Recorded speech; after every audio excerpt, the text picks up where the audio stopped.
Celebrate the Craft was originally conceived 3 years ago, and it was conceived as a way to connect the sources of the food that we chefs use with our clientele. We're very fortunate to live in an area that has such an abundance of products for us to use as chefs. The longer I'm here, I don't know how chefs from other areas of the country do it without having this availability year-round, because it's literally out of the ground and to us.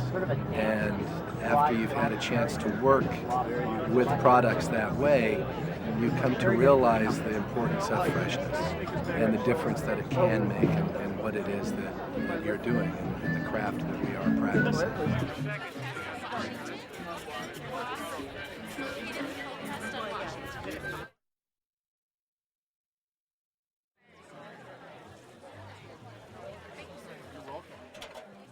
Well, I think as far as the home cook is concerned, there are farmers markets every day. So the availability of the foodstuffs is there. And then it's just a matter of a little bit of passion and taking a little bit of time and keeping it simple. In my opinion, when you have a product that is so wonderful, you don't want to mess with it too much. You want it to maintain its individuality. And you do that by keeping it simple and not masking it, and salt and pepper. Half of the time when people ask me what I did to make something taste so good, I tell them I put salt and pepper on it, and most of the time we'll cook it in a little olive oil or roast it or whatever, and that's it. That's all you need to do.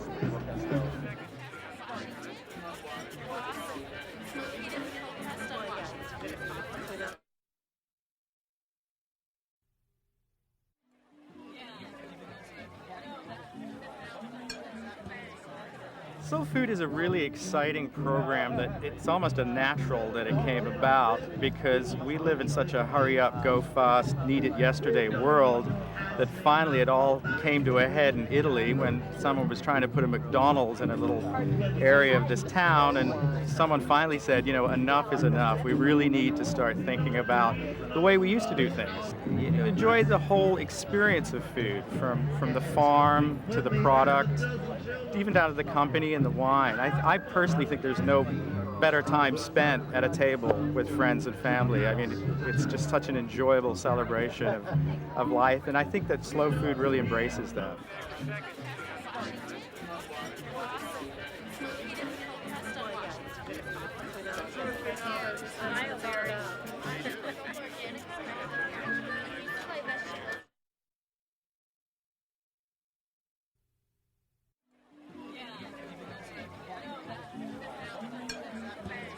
Seasonal eating to me is so important. It's almost like your body's asking for what it wants to be fed.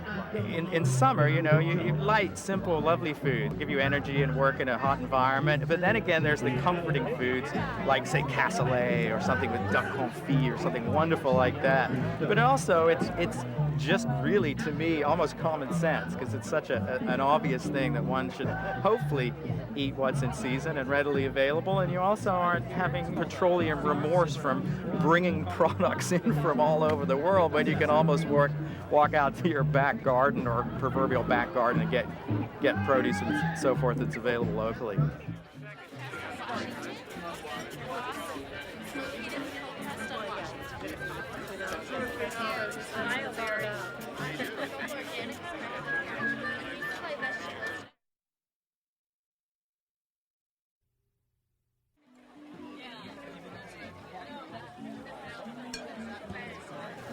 I got teamed up with La Milka Organica Farms, and they have baby carrots and Japanese eggplant, the yellow wax bean. So I made a light kung pao sauce.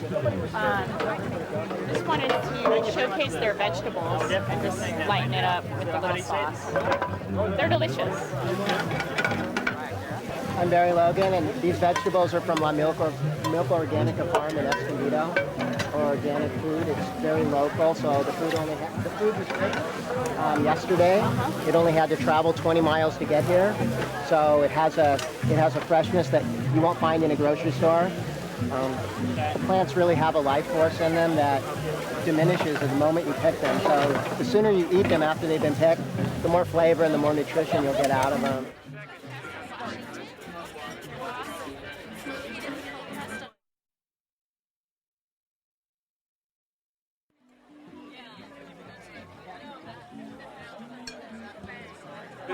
This is what we call a career change. I'm a biomedical engineer with 14 years of experience in telecommunications and computer networking. But my passion was always cooking, so I went to Paris after I finished that first chapter in my life, and now I'm doing what I really love to do, which is be in the kitchen, cook, and make chocolates. We do chocolate classes every Wednesday night pretty much in our store, where we have 4 different levels, but they're not levels, they're actually different themes in chocolate. We roll truffles, we do dipping, we do molding, and then we do sculpturing also.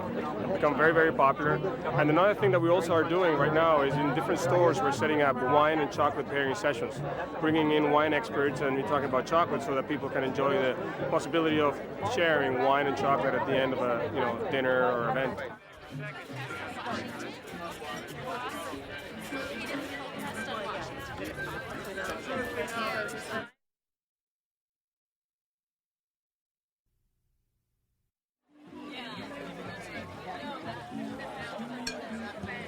I'm at J6, which is at 6 and J downtown.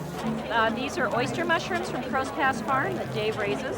And I'm cooking them on a real hot griddle, just with olive oil. The stems are a little bit fibrous, but they're still yummy to chew on. And you cook them fast and hot. And I'm going to give them a little sprinkle of salt, like that. Just kind of keep them moving. And then something that I like to do too is I throw a few of these hot red chilies in. They're a chili de arbol. You see an oyster mushroom in a store, it's all taken apart, shredded, it's old. You can still add some moisture to it, reconstitute it a little bit and get good flavor. But cooked fresh like this. Over here we're just sauteing them with some garlic and they're delicious.